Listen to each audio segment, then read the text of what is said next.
Now I'm gonna get started on my spatchcocked chicken. To this food processor, I'm gonna add 1.5 sticks of salted butter, parsley, thyme, and some oregano. I'm gonna also use the juice of 2 lemons, 4 cloves of garlic, freshly cracked black pepper, 1 teaspoon of red pepper flakes, and a teaspoon of salt, 2 tablespoons of sherry. Give this a zap, and I'm just mixing it until it becomes very cohesive. This is great. So I have 2 whole roasters here. What I'm gonna do now is called spatchcocking. It's basically taking out the backbone and laying the chicken down flat. It cuts the cooking time nearly in half, and every piece of this chicken will be nice and crispy. Put that backbone to the side. You better keep that backbone, make some good stock. 2 hands, press down, the breast is flat. So now I'm sticking my fingers through the skin to create some pockets where I can put this glorious butter. All right, grab my butter and the juice that's in the bowl. As soon as it hit the pot, woo, got a whiff of that herb, got a whiff of that sherry and that garlic.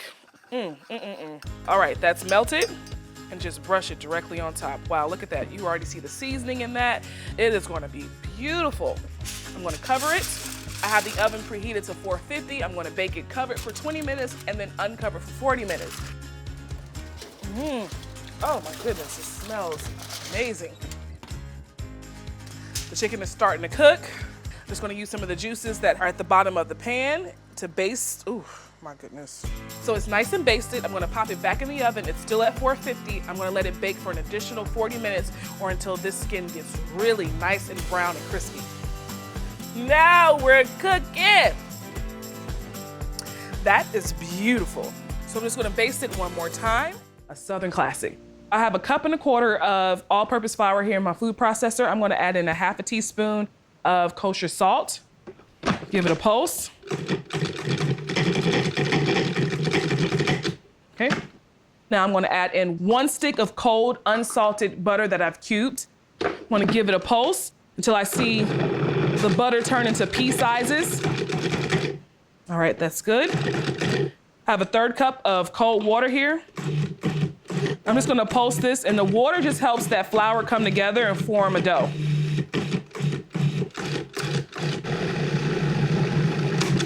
Okay. After it pulses up with the water, it's gonna look like this, a ball. You can't roll it out in the form that it's in right now because it's really sticky. So it has to chill, set up, and then I'll be able to roll it out to form my pie dough. Have some plastic wrap here. Just gonna seal it up and let it rest in the fridge for about an hour. Now I'm gonna make my lemon buttermilk filling. In this bowl, I have 1.5 cups of sugar. I'm gonna add in 1.25 cup of buttermilk, 1 stick of melted unsalted butter, 1/4 cup of lemon juice. The great thing about buttermilk pie is that it's a blank canvas. You can add any flavors you want. Give it a mix.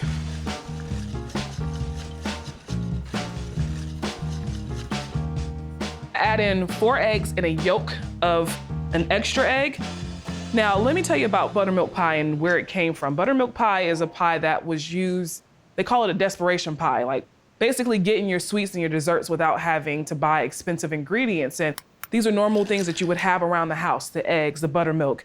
My grandmother would always tell me stories of making sweet dough, like a sweet bread that was their dessert, you know? So something as simple as this, like having the eggs and the buttermilk around and making a delicious pie basically out of nothing. And I'm adding an extra yolk because this is more of a custard pie. I'm also zesting a lemon to add a little extra of that lemon flavor. All right, so I've zested 1 lemon. Now I'm gonna add a teaspoon of vanilla extract and 1/2 teaspoon of salt. Give it a mix. I'm just breaking up the yolks in here. And now I'm gonna sift in, then fold in 1/4 cup of all-purpose flour. I'm sifting it because if you just dump the flour in here, you'll have big lumps. The flour helps thicken up the custard. Now I'm whisking in the sifted flour. All right, my filling is done. Let me grab my pie crust.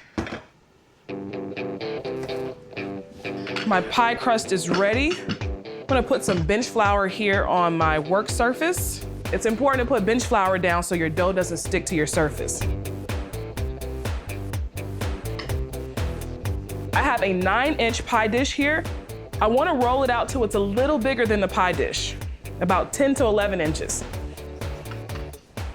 All right, let me see if that's good. Yep, it goes a little further out than the pie dish, so that's a great size for me. And if you notice, the sides go out just a little, and that's okay. You just tuck it, and I actually like tucking because it makes it a little thicker.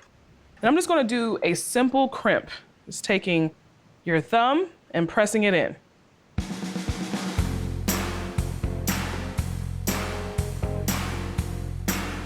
My pie crust is done. I'm gonna add in the custard. This is the first of many pies I'll be making today, so I'm getting down and dirty in some flour.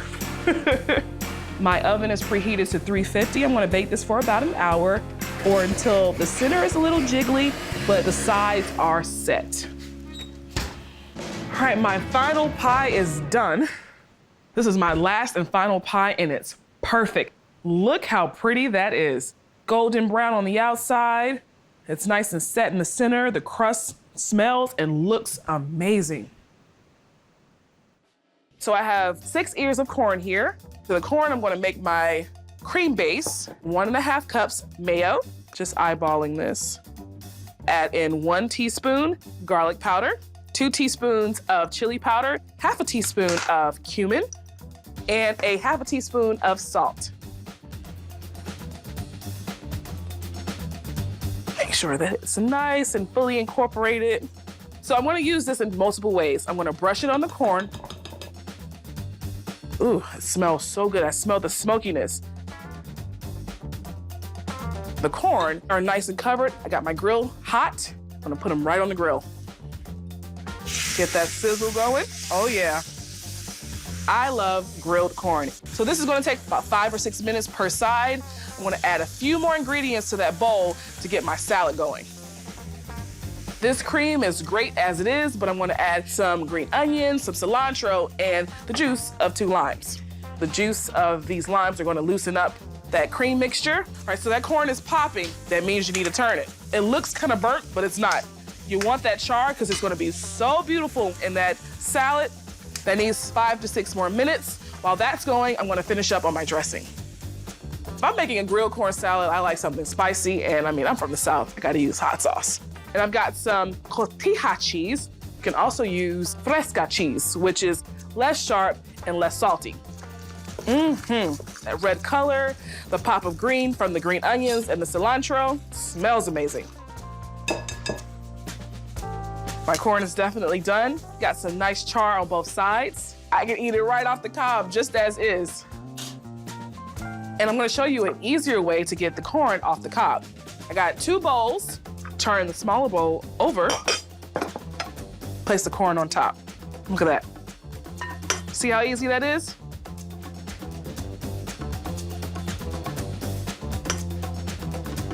That's my last ear of corn.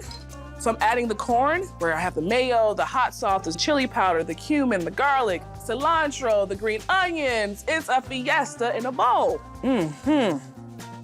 I'm making Blackberry hand pies. They're simple and they're very easy to transport. So I'm cooking down about 2 cups of blackberries, adding in 2/3 cup of sugar.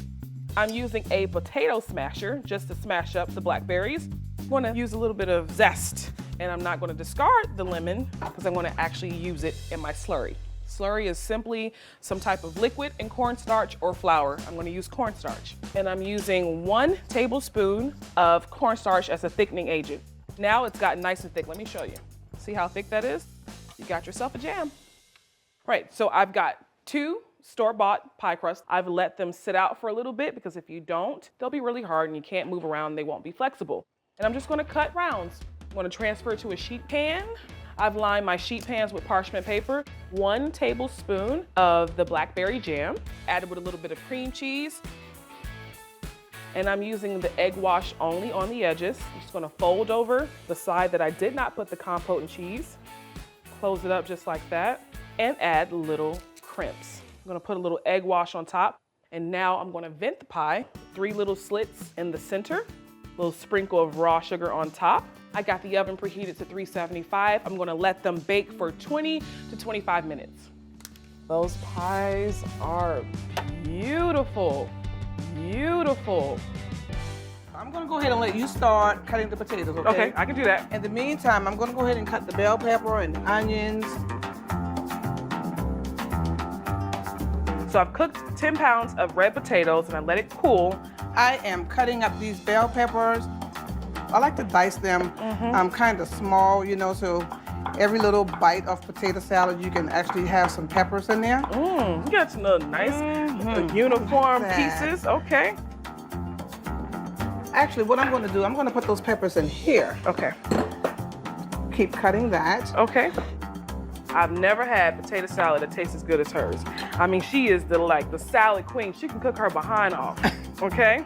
Now, what's the secret in your potato salad? Why can't my potato salad taste like this? Well, Kardea, you know, at my age, I got what you call old love. That means that there is no recipe for this stuff. You just make up what you do and you go along with it. And you know, even when my grandmother used to make the potato salad, it was just the potato, mayonnaise, and the eggs. A little salt and pepper. But as the years go by, you know, we start adding different things in there. You know what? You have to learn how to make mistakes in order to get what you really want to do right. How many eggs you got? I have a dozen of eggs. Oh, okay. And you leave the yolk in, right? I sure do. Okay. You want to leave the yolk in. Oh, is that the secret ingredient? Kardea, keep cutting.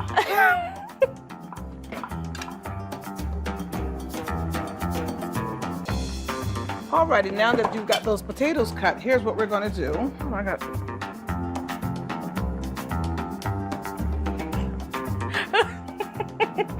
Look at my grandmother. She is ready for the reunion. Yes, she is. Joe is bringing the fashion. Oh my goodness, everybody is so excited. Yes. Oh my gosh, they're showing me their outfits. I can't wait. And it's gonna look like I'm adding like a lot of mayonnaise, but the reason why I'm adding so much mayonnaise is because we have a lot of potatoes. Looks about like 3 cups. A little bit of garlic in here. This is some onion powder. Don't need a whole lot. And I love smoked paprika. So now, and here's some salt. Don't want to add too much salt.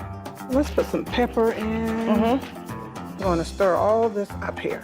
I like the way Auntie C uses another bowl to mix ingredients to make sure that it comes together equally and so it's evenly distributed throughout the potatoes. Is there anything I can help you with? You know what, I mean, I can sit back and watch. No, you know what I want you to do? I want you to grab the mustard. Okay. Let's open up this mustard because we're gonna, in just a minute, we're gonna squirt some of that mustard in here. All right, so in Southern potato salad, we like to use mustard. Now, there's variations of potato salad. You can do a red potato salad with just sour cream, a little bit of chives, but in the South, we are known for using mustard in our potato salad. Am I right? Yes. Okay. And what we're gonna do, we're gonna dump all this stuff in the potato. That's gonna taste real good. What I'm gonna do, because everybody's a little greedy when they come. I'm gonna put can I put a little bowl to the side for myself? It always tastes better the next we do day. have a lot of people coming now. They won't know what's missing. So I'm gonna add this. I'll give it about maybe three spoons, okay? And that is sweet. Yes, sweet I roast. love the sweet taste. I love it. So we gotta get it in a decorative bowl. Even though this potato pot is cute. Ooh. Good to me. And here's the little bit that we left behind for you. A scrape. Now here's what I like to do. Mold that really good together right there and lump that. And we're looking at serving this thing right here. Isn't that pretty? So we're gonna just sprinkle a little paprika on top. The cake spoon. I'm ready to party. Starting off with 1 large white onion that I've diced. I'm dicing 1 bell pepper. Typically, red rice is cooked with some type of smoked meat. I like to use a popular smoked sausage that we use here in Charleston. This smoked sausage is like a kielbasa. It's fully cooked, so it's just gonna add that nice smoky flavor. Right, so I'm gonna add a 1/4 cup of vegetable oil. I'm gonna add my sausage and bell pepper. Get that nice and hot and sauteed. Let that cook up a little bit. I'm gonna get my tomato paste started. Tomato paste is a concentrated form of tomatoes, so it really makes the rice red. And you get that big burst of tomato flavor. The color, the smell, the smoked sausage, oh my goodness. Wanna sprinkle in some sugar, garlic powder, 2 cups of parboiled rice that I've rinsed, got some of that starch off, give it a mix. I'm gonna add a little water on top because as the rice cooks in the oven, it does start to absorb some of that tomato paste, so I wanna make sure that none of the rice on top gets crispy. Oven's preheated to 350. I'm gonna let it cook for about 35 to 40 minutes. All right, I'm just fluffing it at this point. It's still a little bit on the wet side, and that's okay. That's what fluffing is for. And you know, it's basically done, so it wouldn't hurt to taste. Lord have mercy. This tastes like my grandma's house. That is red rice for you. An apple cake is perfect on a day like this. It's nice and chilly. I'm peeling 1 pink lady and I have 2 green apples. The pink lady is nice and sweet. The Granny Smith is a little tart. It just works perfectly in this recipe. But any apples you have will work. All right, so I've got my apples peeled. Now I'm gonna core them, then dice. During my professional career in cooking, I have not always enjoyed baking. Kind of shied away from baking early on. I just thought it was a little intimidating, but I found that there were a lot of baking recipes that weren't as intimidating as I thought. This is one of those recipes. After I get these apples in a bowl, I'm gonna get started on my dry and my wet. I'm using 3 cups of flour, 1 teaspoon of baking soda, a half a teaspoon of salt, 2 teaspoons of cinnamon. Apple and cinnamon go hand in hand. I'm grating up some nutmeg, give you that intense nutmeg flavor.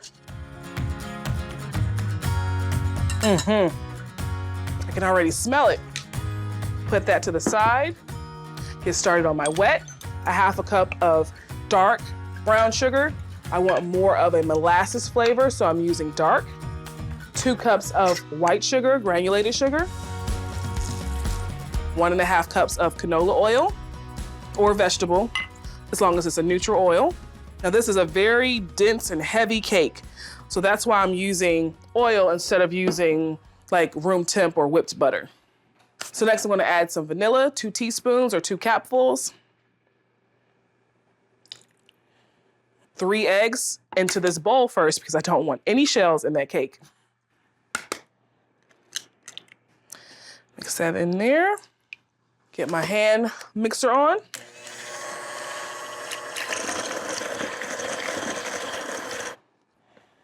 I like baking oil-based cakes because if you let it sit out at room temp, it lasts for days and days. That cake stays moist forever. I'm gonna put the flour in a little bit at a time and give it a mix.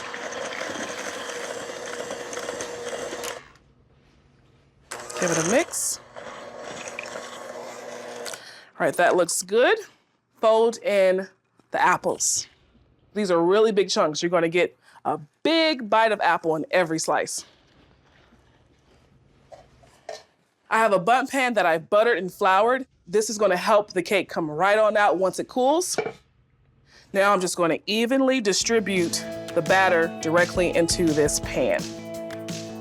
Of course, bang it on a table because I wanna make sure there are no pockets of air. I want the cake to bake nice and evenly.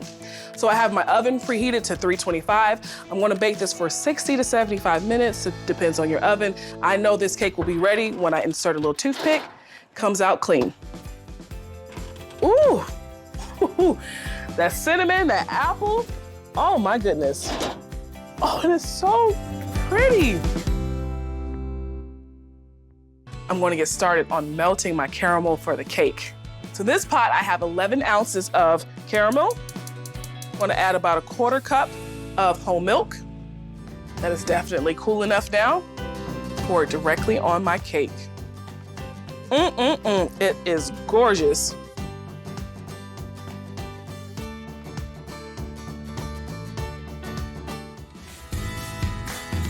My mom used to make some really good smothered chicken growing up.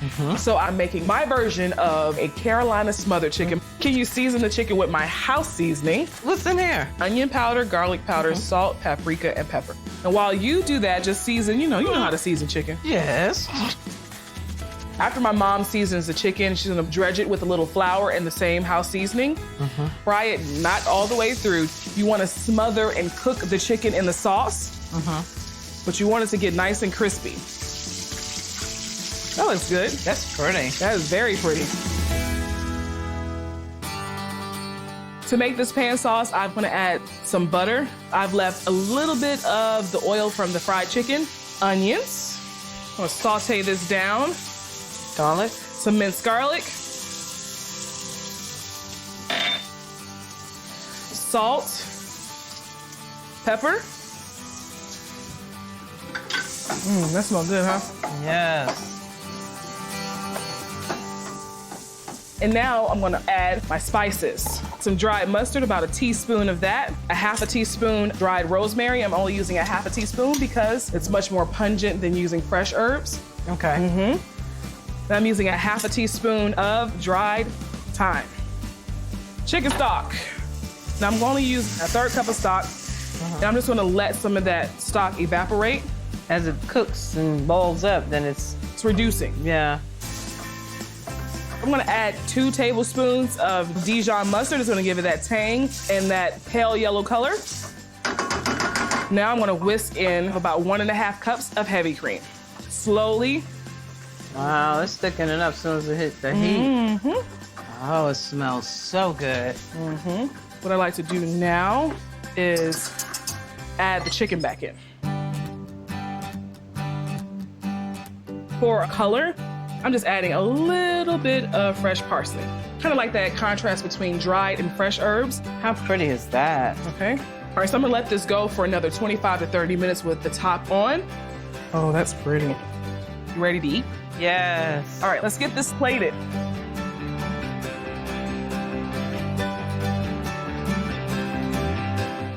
So I've cut up 4 chicken breasts into strips before I dredge it. I want to, of course, salt the chicken.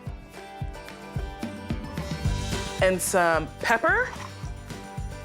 1 cup of flour into this baking dish. I'm gonna crack 3 eggs in the bowl right here. Give this a whisk. So I've crushed these chips right in the bag. So I'm gonna season the flour as well. 2 teaspoons of salt, about a teaspoon of pepper, 2 teaspoons of onion powder, 2 teaspoons of garlic powder, 1 teaspoon of ground mustard.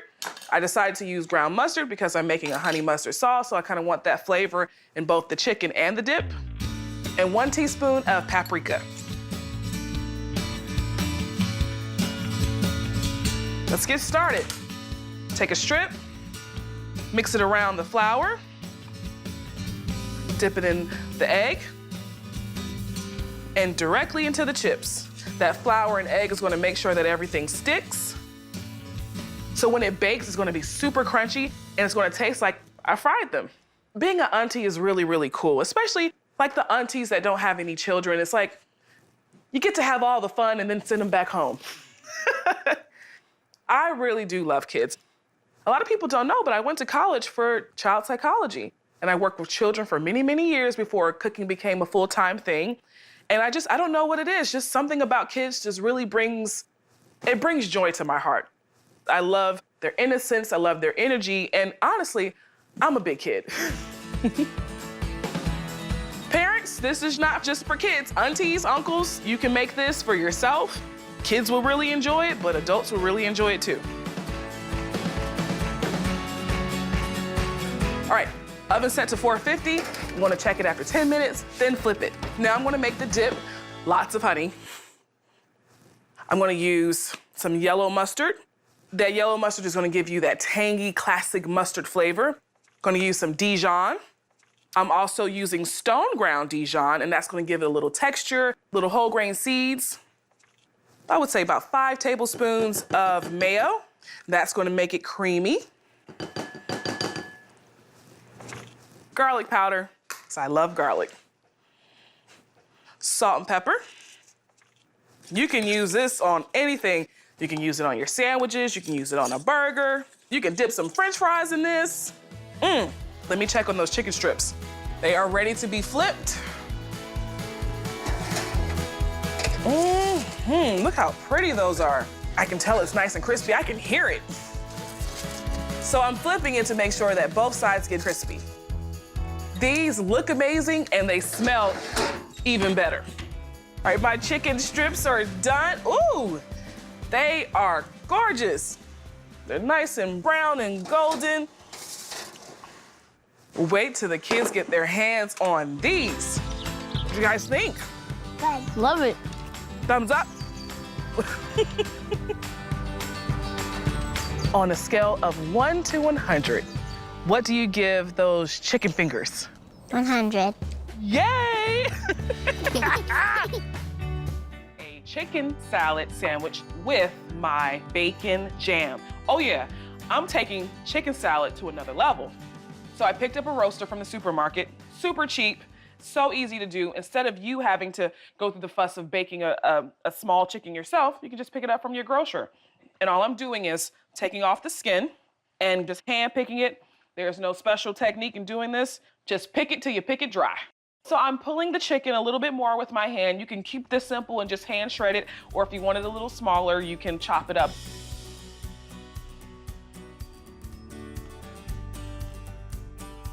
Got a celery stalk. I'm gonna use a few sticks. I'm just gonna give this a rough chop. 1 red bell pepper. I want it to have a little sweeter flavor, and red pepper is just prettier. Gives it that pop of color. Got a little bit of garlic powder. This is to taste. If you feel like you need to add a little bit more, by all means add more, but this is definitely just from the heart. Teaspoon of paprika. I eyeball my mayo, so it's about a cup total. To take it up a notch, I add a Dijon mustard because it just gives it that tangy bite. Salt, a little bit of cracked black pepper. The chicken salad itself is just so beautiful, and you just want a bread that's gonna complement the texture of the chicken salad and the taste of it. Croissant does that. It's buttery, it's flaky, it's just right. I'm gonna slice out my bread first and then add in the chicken salad. Got yourself a cute little chicken salad sandwich.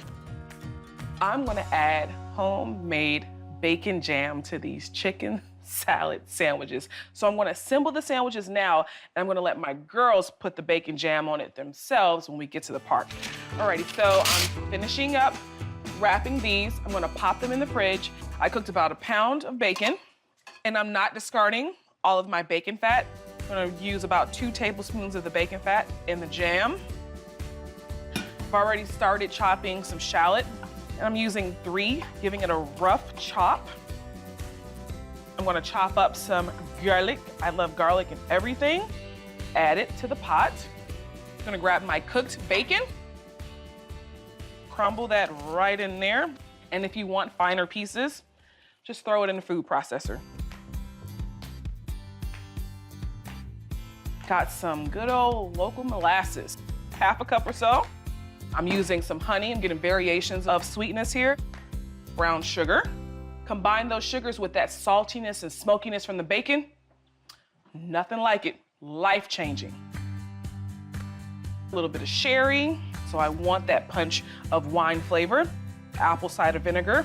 It balances out all of the flavors that I'm using. Ground mustard. Got my garlic powder in there. A little salt, a little pepper. Give it a little stir. That looks great. I'm gonna take it back to the stove, get this thing heated up.